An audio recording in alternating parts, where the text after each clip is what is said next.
Viewers of the channel educate.com। आप सभी का मेरे चैनल पर हार्दिक स्वागत है बेटा। और आज हम ऑनलाइन क्लासेस जो केमिस्ट्री की चल रही है उसके बारे में आगे पढ़ेंगे। आगे पढ़ते हुए हम यूनिट नंबर 1 पढ़ रहे हैं, some basic concept of chemistry, जैसा कि आपको पता ही है। और कल मैंने आपको लास्ट लेक्चर के अंदर परसेंटेज कॉम्पोजिशन पढ़ाया था।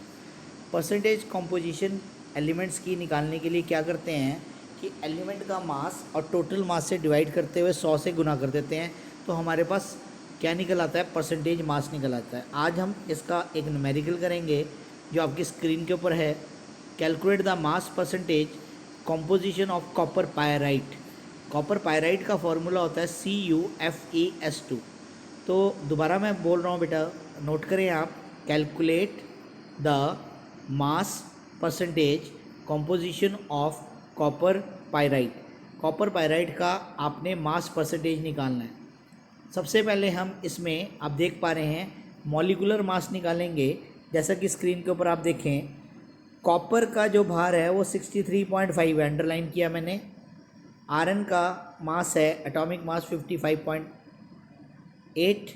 और उसके बाद हमारे पास है सल्फ़र। सल्फ़र का होता है 32, तो 2 × 32, तो टोटल कुल जोड़ा तो ये आ गया 183। तो हमारा कुल मास जो है वो कितना आ गया, 183।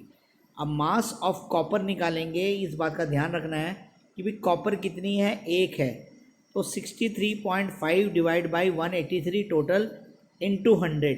और इसको परसेंटेज निकाला तो ये कितना आ गया, 34.64। अब इसी तरीके से मास ऑफ आयरन निकालेंगे। आयरन का भार है 55.8 डिवाइड बाई 183.3 इंटू 100, और ये आ गया 30.44। अब बात ध्यान रखने वाली है कि कॉपर पायराइट के अंदर फॉर्मूले के अंदर, जैसा कि आप देख पा रहे हैं, कॉपर पायराइट के फॉर्मूले के अंदर जो हम बात कर रहे हैं, तो इसमें जो सल्फ़र है आप देख सकते हैं CuFeS2 है बेटा। तो सल्फ़र इसमें कितनी है, 2। तो इसलिए आपने 32 × 2 करना है, 64 हो जाएगा बटे 183.3 इंटू 100, और ये आंसर आ गया 34.91%। तो ये था परसेंटेज निकालने का न्यूमेरिकल। अब हम दो डेफिनेशंस पढ़ेंगे। डेफिनेशन है, एक है एम्पेरिकल फार्मूला, जैसे कि आप देख पा रहे हैं, एक होता है मॉलिक्यूलर फार्मूला। तो इन दोनों की परिभाषा आप अच्छे से याद करेंगे, वेरी इंपॉर्टेंट है ये वाला आर्टिकल। तो सबसे पहले हम बात करेंगे एम्पेरिकल फार्मूले की। एम्पेरिकल फार्मूले में हम बात कर रहे हैं एम्पेरिकल फार्मूला। एम्पेरिकल फार्मूले में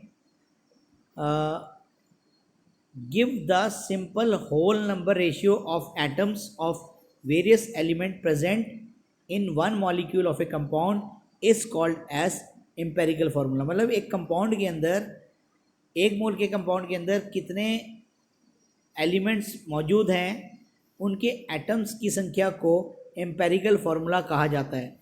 जैसे हाइड्रोजन पेरोक्साइड, वैसे तो इसका जो केमिकल फार्मूला होता है H2O2 होता है, लेकिन यहाँ पर जो सिंपल फार्मूला है वो हाइड्रोजन और ऑक्सीजन है। ऐसी बेंजीन में आप जानते हैं बेंजीन का जो फार्मूला होता है C6H6 होता है। इसमें बेंजीन का जो फार्मूला दिया हुआ है वो CH है। तो ये हमारे पास है।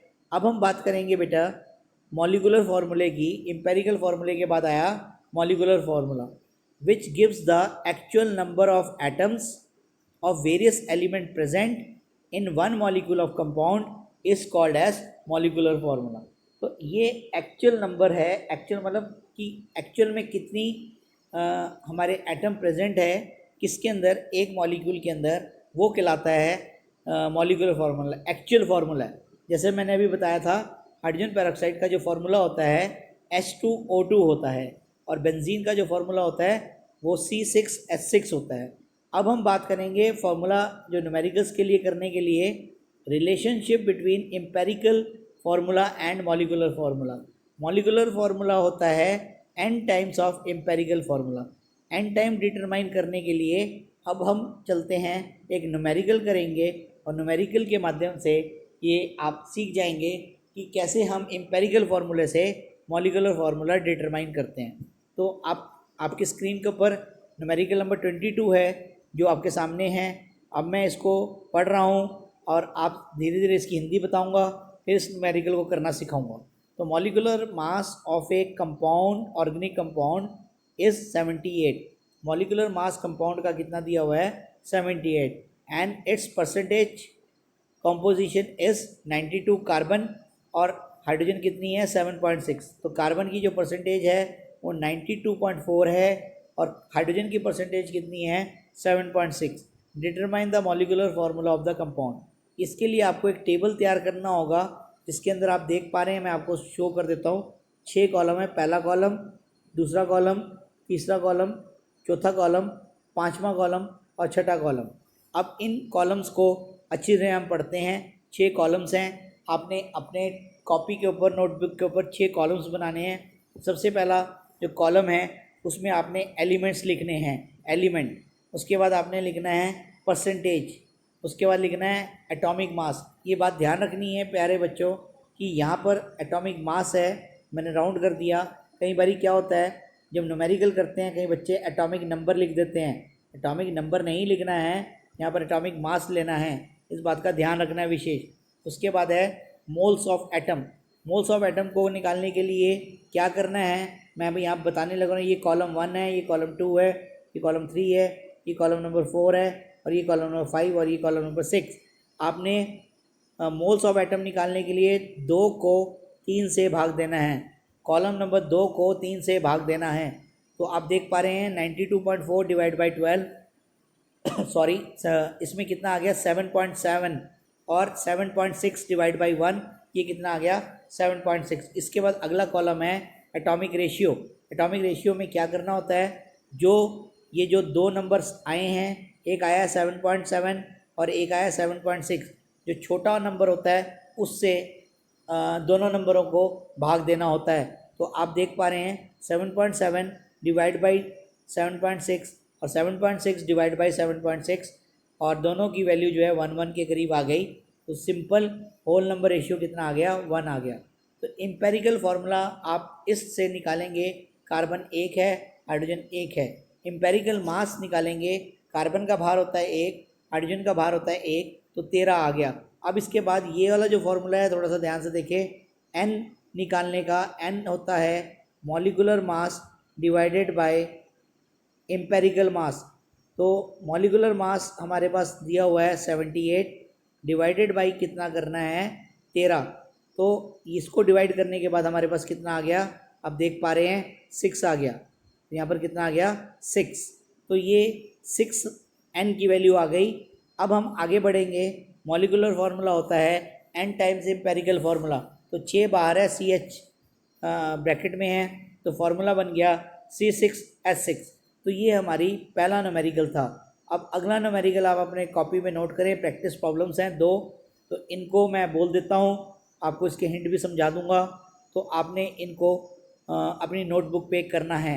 An organic compound on analysis gave the following percentage composition. Carbon दिया है 57.8, हाइड्रोजन दिया है 3.6 और रेस्ट ऑफ ऑक्सीजन। इसका मतलब 57.8 और 3.6 को प्लस करते हुए 100 में से घटाएंगे तो ऑक्सीजन की परसेंटेज आ जाएगी। इसके बाद वेपर डेंसिटी दे रखी है कितनी? 83। वेपर डेंसिटी कितनी दे रखी है बेटा? 83। ये थोड़ा सा मिसप्रिंट है यहाँ पर, 83। तो वेपर प्रेशर जो होता है उससे मॉलिकुलर मास निकालने के लिए उसको कितने से मल्टीप्लाई करते हैं? 2 से। और ये लिखा हुआ है find the molecular formula of the compound.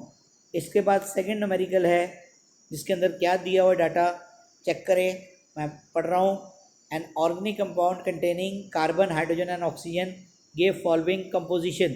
Carbon दिया हुआ है 40.68 और हाइड्रोजन दिया हुआ है 5.08। बाकी रेस्ट ऑफ ऑक्सीजन है, तो 40.68 प्लस 5.08 माइनस 100 करेंगे तो हमारे पास ऑक्सीजन की परसेंटेज आ जाएगी। वेपर डेंसिटी यहाँ पर कितनी है? 59। और calculate the molecular mass of the compound, molecular formula of the compound निकालना है। तो ये था हमारे 2 एम्पेरिकल के न्यूमेरिकल्स। इनको आपने कॉपी पे सॉल्व करना है और फिर मुझे चेक कराना है। अब हम बात करेंगे अगले आर्टिकल की, केमिकल रिएक्शन क्या होता है, केमिकल रिएक्शन, और उसके बाद हम बात करेंगे बैलेंसिंग द केमिकल रिएक्शन। तो a brief representation of a chemical change in term of symbols and formula of the substance involved in it is called as a chemical reaction or equation. तो अब हम बात कर रहे हैं यहाँ पर कि ये ब्रीफ रिप्रेजेंटेशन है हमारी, किसकी रिप्रेजेंटेशन है? ब्रीफ रिप्रेजेंटेशन है हमारी केमिकल चेंज की सिंबल द्वारा या फॉर्मूले द्वारा सब्सटेंस की, जिसे हम केमिकल रिएक्शन या इक्वेशन कहते हैं। तो इसको केमिकल रिएक्शन कहा जाता है। अब मैं उदाहरण के लिए लिखता हूँ, carbon plus oxygen gives you, देता है, एरो लगाना है, CO2। और इसी तरीके से और लिखता हूँ, nitrogen plus 3 hydrogen gives you 2 molecule of ammonia. तो ये हमारे क्या है? ये हमारे केमिकल इक्वेशंस हैं। अब इनको बैलेंस करना सीखेंगे। बैलेंस करने के लिए हमारे पास 5 क्वेश्चंस हैं, इनको मैं एक एक करके बैलेंस करना सिखाऊंगा। बैलेंसिंग का मतलब क्या होता है? जितने एटम लेफ्ट हैंड साइड पे है उतने ही एटम हमें राइट हैंड साइड पे करने हैं। तो अब पहला एग्जांपल अगर आप ध्यान से देखें तो आयरन यहाँ पर 1 है, यहाँ पर कितनी है? 3 है। तो इसको 3 से मल्टीप्लाई करेंगे। समझ आया क्यों करेंगे 3 से मल्टीप्लाई? क्योंकि लेफ्ट हैंड साइड पे आयरन 1 है और राइट हैंड साइड पे आयरन कितनी है? 3 है। तो जहाँ पर कम है वहाँ पर हम उस नंबर से मल्टीप्लाई करेंगे। अब आगे देखें, ऑक्सीजन कितनी है? ऑक्सीजन 4 है और यहाँ पर 1 ही है। तो आप समझ गए प्यारे बच्चों, यहाँ पर किसने से मल्टीप्लाई करेंगे? 4 से। क्यों करेंगे? क्योंकि ऑक्सीजन 4 बैलेंस करनी है। 4 से करने पर लेफ्ट हैंड साइड पे हाइड्रोजन कितने हो गई? 4 2 ज़ा 8 हो गई। और इधर कितनी है? सिर्फ 2। तो इधर कितने से मल्टीप्लाई कर देंगे? 4 से। तो ये बन गया बैलेंस केमिकल रिएक्शन। तो पहला बैलेंस आपको समझ आ गया होगा कैसे किया। मैं दोबारा बता देता हूँ। आयरन लेफ्ट हैंड साइड पे 1 है, राइट हैंड साइड पे 3 है। तो लेफ्ट हैंड साइड पे 3 करने के लिए इसको 3 से मल्टीप्लाई करेंगे। और इसके बाद ऑक्सीजन की बात करेंगे। ऑक्सीजन राइट हैंड साइड पे 4 है, लेफ्ट हैंड साइड पे सिर्फ 1 है। इसलिए वाटर मॉलिक्यूल को, ऑक्सीजन को बैलेंस करने के लिए वाटर मॉलिक्यूल को 4 से मल्टीप्लाई किया। 4 से मल्टीप्लाई करने पर हाइड्रोजन बढ़ गई कितनी? 8 हो गई। और इधर 2 है तो इसलिए 8 करने के लिए इधर भी हमने 4 से मल्टीप्लाई कर दिया। तो ये था पहला इक्वेशन, जैसे कि आपके साथ मैंने सॉल्व किया। अब मैं सेकंड वाला आपके साथ सॉल्व कर रहा हूँ। कार्बन देखें कितनी है? 2। तो यहाँ पर कितनी है? 1। तो इसको कितने से मल्टीप्लाई कर दिया? 2 से। हाइड्रोजन गिने कितनी है? 5 और 1 6। इधर कितनी है? सिर्फ हमारे पास है 2। तो इसको कितने से मल्टीप्लाई करेंगे? 3 से। अब कुल ऑक्सीजन गिनेंगे कितनी है? कुल ऑक्सीजन राइट हैंड साइड पे हो गए 2 2 ज़ा 4, 4 और 3 कितने हो गए? 7। और इधर कितनी है? 1 और 2 3 है। तो इधर कितने से मल्टीप्लाई करना चाहिए हमें ऑक्सीजन को? 3 से। 3 को 2 से गुना किया 6, 6 और 1 कितनी हो गई? 7। और इस प्रकार से ये इक्वेशन भी हमारी बैलेंस हो गई। अब हम आगे बढ़ते हैं। आगे दिया हुआ है methane CH4 plus oxygen gives CO2 plus water. इसमें कार्बन कितनी है? 1 1 है। तो 1 1 होने के कारण कार्बन को नहीं छेड़ेंगे। हाइड्रोजन कितनी है? 4 है, इधर 2 है। तो इधर कितने से मल्टीप्लाई किया? 2 से मल्टीप्लाई किया। 2 से मल्टीप्लाई करने पर ऑक्सीजन राइट हैंड साइड पे कितनी हो गई? 2 + 2 4। तो इधर कितने से मल्टीप्लाई करेंगे? 2 से। तो ये हमारी इक्वेशन फिर से बैलेंस हो गई। अब इसके बाद हम आगे बढ़ेंगे। अगला प्रश्न है C2H4 plus oxygen gives CO2 plus water. तो कार्बन आप देख पा रहे हैं यहाँ पर कितनी है? 2 है। तो 2 को मल्टीप्लाई करेंगे यहाँ पर। और हाइड्रोजन कितनी है? 4। तो इधर करनी पड़ी 2 से। तो अब ऑक्सीजन कितनी होगी प्यारे बच्चों? 2 2 ज़ा 4, 4 + 2 6 और यहाँ पर है 2। तो इसको कितने से मल्टीप्लाई कर दिया? 3 से। तो ये हमारी ये वाली इक्वेशन भी बैलेंस हो गई। अब लास्ट वाली इक्वेशन बैलेंस करेंगे। लास्ट वाली इक्वेशन में आयरन कितनी है? यहाँ पर 1 है, इधर 2 है। तो इसको कितने से मल्टीप्लाई किया? 2 से। सल्फ़र कितनी हो गई? 4, 4 से मल्टीप्लाई किया। तो ऑक्सीजन कितनी हो गई? इधर हो गई 4 2 ज़ा 8 प्लस 3 कितनी होगी? 11। इधर कितनी है? 2। तो इसको कितने से मल्टीप्लाई कर दिया? 11/2 से। तो 11/2 × 2 कितना आ गया? 11। और इस तरीके से ये हमारी बैलेंसिंग भी क्लियर हो गई। तो अब ये जो 2 न्यूमेरिकल्स हैं, ये इसमें से 26वां न्यूमेरिकल लिखे हैं अपनी कॉपी के ऊपर। मोलैरिटी निकालने का है, तो मैं आपको समझाऊंगा कि इसको कैसे सॉल्व करना है। तो क्वेश्चन लिखे हैं आप, a solution is prepared by dissolving 18.2 gram of NaOH in distilled water to give 200 centimetre cube of solution, calculate the molarity of the solution. तो प्यारे बच्चों ये न्यूमेरिकल कैसे होगा मैं पूरा सॉल्व करके बताता हूँ। ये तो दिया हुआ है सोल्यूट का वेट, ये दिया हुआ है वॉल्यूम, और हमें NaOH दिया हुआ है और हमें मोलैरिटी निकालनी है। तो अब हम कैसे करेंगे इस न्यूमेरिकल को, ज़रा ध्यान से देखें, मैं अब आपको बताने लग रहा हूँ कैसे करेंगे। तो इसमें जो WB दिया हुआ है वो तो दिया हुआ है, नोट करेंगे 18.2 ग्राम, और वॉल्यूम दिया हुआ है कितना 200 सेंटीमीटर क्यूब है, ml हो गया। और NaOH का हमें बाहर निकालना पड़ेगा। तो NaOH का बाहर निकालने के लिए NaOH इसका मॉलिक्यूलर मास निकालने के लिए सोडियम का होता है 23, ऑक्सीजन का होता है 16 और हाइड्रोजन का होता है 1। तो ये हो गया 23 जमा 16 प्लस 1, ये हो गया 40। तो ये हमारा क्या आ गया, MB आ गया। तो अब हम इसमें फॉर्मूला पुट करेंगे जो कि हमने कल पढ़ा था, मोलैरिटी होता है WB बाय MB इंटू 1000 बटे वॉल्यूम। तो अब इस फॉर्मूले में ये बात रखेंगे, WB है हमारा क्या बेटा 18.2 divided by 40 into 1000 divided by 200।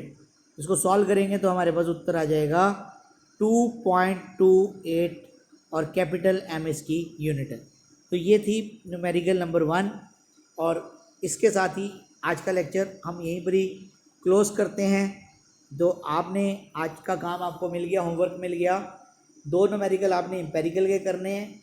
इस न्यूमेरिकल को भी मैंने समझाने की कोशिश करी, इसको भी आपने अपनी कॉपी पे करना है। इसके अलावा भी आपने जो NCERT के क्वेश्चंस हैं उनको भी करना है, क्योंकि लगभग यूनिट नंबर 1 हमारी ख़त्म होने वाली है। तो इसी के साथ ही आज का जो लेक्चर है यहीं पर ही मैं क्लोज़ करता हूँ। तो thank you for watching the